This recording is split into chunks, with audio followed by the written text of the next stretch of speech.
नमस्कार दोस्तों, राधे राधे, जय श्री कृष्णा। आज हम सुनने जा रहे हैं जेठ मास महात्म्य अध्याय 19, पिशाच को मुक्ति। श्री लोमस ऋषि जी कहने लगे कि जिस पिशाच को देवदूती ने मुक्त किया वह पहले द्रविड़ नगर में चित्र नाम वाला राजा था। वह बड़ा सूरवीर, सत्यपरायण तथा पुरोहितों को आगे करके यज्ञ आदि करता था। दक्षिणा दिशा में उसका राज्य था, दक्षिण दिशा में, और उसके कोष धन से भरे हुए थे। उसके पास बहुत से हाथी, घोड़े और रथ थे और वह अत्यंत शोभा को प्राप्त होता था। बहुत सी स्त्रियों के साथ क्रीड़ा करता था और अनेक यज्ञ उसने किए थे। वह नित्य अतिथियों की पूजा करता था और शस्त्र विद्या में निपुण था। ब्रह्मा, विष्णु, महेश तथा सूर्य की पूजा सदैव किया करता था। वह जंगल में भी स्त्रियों से घिरा हुआ क्रीड़ा किया करता था।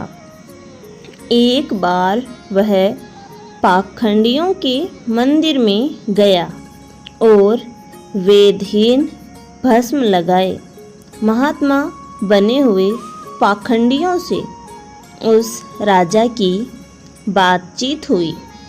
पाखंडियों ने कहा कि हे राजन, शैव धर्म की महिमा सुनो। इस धर्म के प्रभाव से मनुष्य पाप को काटकर मुक्त हो जाता है। तब वर्णों में शैव मत ही मुक्ति देने वाला है। शिव की आज्ञा के बिना दान, यज्ञ और तपों से कुछ नहीं बनता। शिव का सेवक होकर भस्म धारण करने, जटा रखने से ही मनुष्य मुक्त हो सकता है। जटा धारण करने तथा भस्म लेपन से ही मनुष्य शिव के समान हो जाता है। इसके बराबर कोई पुण्य नहीं है। जटा भस्म धारण किए हुए सभी योगी शिव के सदृश होते हैं। अंध, जड़, नपुंसक तथा मूर्ख सब जटा से ही पहचाने जाते हैं। शूद्र वर्ण के शैव भी पूजनीय है। विश्वामित्र क्षत्रिय होकर तब से ब्राह्मण हो गए। वाल्मीकि चोर होकर उत्तम ब्राह्मण हो गए। अतएव शिव पूजन में किसी बात का विचार नहीं है। तब से ही ब्रह्मत्व प्राप्त होता है, जन्म से नहीं। इस कारण शिव का दर्शन उत्तम है तथा शिव के सिवाय दूसरे देवता का पूजन करें। शिव तपस्वी को विष्णु का त्याग चाहिए। विष्णु की मूर्ति का पूजन करना चाहिए। विष्णु के दर्शन से शिव का द्रोह उत्पन्न होता है और शिव के द्रोह से रोरवादी नरक मिलते हैं। इसी से भवसागर से पर होने के लिए विष्णु का नाम भी नहीं लेना चाहिए।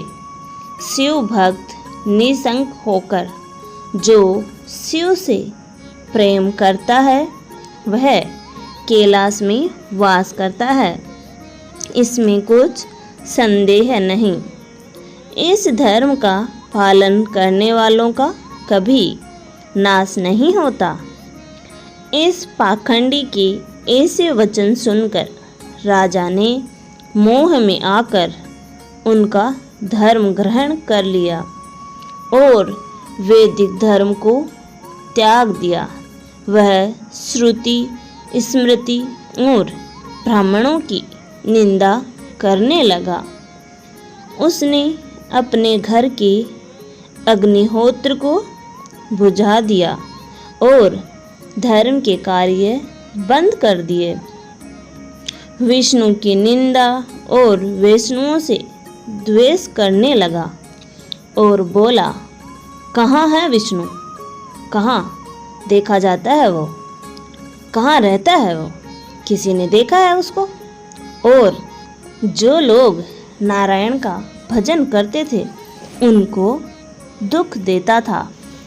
पाखंडियों का मत ग्रहण कर राजा वेद, वैदिक धर्म, व्रत, दान और दानियों को नहीं मानता था। अन्याय से दंड देता वह कामी राजा सदा स्त्रियों के समूह से घिरा रहता और क्रोध से भरा रहता। गुरु तथा पुरोहितों के वचनों को नहीं मानता था। पाखंडियों पर विश्वास करता हुआ उनको गांव, हाथी, घोड़े और स्वर्ण आदि देता था। उनके सब कार्य करता, भस्म धारण करता और मस्तक पर जटा रखता था। जो कोई विष्णु का नाम लेता उसको मृत्यु का दंड दिया जाएगा। यह ढिंढोरा उसने पूरे नगर में पिटवा दिया था। उसके भय से ब्राह्मणों तथा वैष्णवों ने उस देश को छोड़ दिया और दूसरे देशों में चले गए। सारे देशवासी केवल नदी के जल से जीते थे। जीविका से दुखी होकर वृक्ष आदि नहीं लगाते थे, न ही खेतीबाड़ी करते थे। प्रजा अन्न के अभाव से गला सड़ा अन्न भी खा लेती थी। आचार विचार, अग्नि क्रिया सबको छोड़कर काल रूप की तरह वह राजा शासन करता था। कुछ काल पश्चात उस राजा की मृत्यु हो गई और वैदिक रीति से उसकी क्रिया भी नहीं की गई। यह यमदूतों से अनेक प्रकार के दुख उठाता रहा। कहीं लोहे की कीलों पर से चलना पड़ता था, कहीं जलते हुए अंगारों पर चलना पड़ता था। जहाँ सूर्य अति तीव्र था और न कोई छाया का वृक्ष था। कहीं लोहे के डंडों से पीटा गया, कहीं बड़े बड़े दांतों वाले भेड़ियों और कुत्तों से काटा गया। इस प्रकार दूसरे पापियों का हाहाकार सुनता हुआ वह राजा यमलोक में पहुंचा। आज का अध्याय समाप्त हुआ। धन्यवाद दोस्तों, यहाँ तक बने रहने के लिए। आशा करती हूँ आपको मेरी दी हुई जानकारी पसंद आती होगी। ऐसी ही जानकारी प्राप्त करने के लिए आप हमारे साथ जुड़े रहें। इसके लिए आप अपने चैनल को लाइक, शेयर एंड सब्सक्राइब करना ना भूलें और कमेंट में राधे राधे, जय श्री कृष्ण जरूर लिखना। धन्यवाद।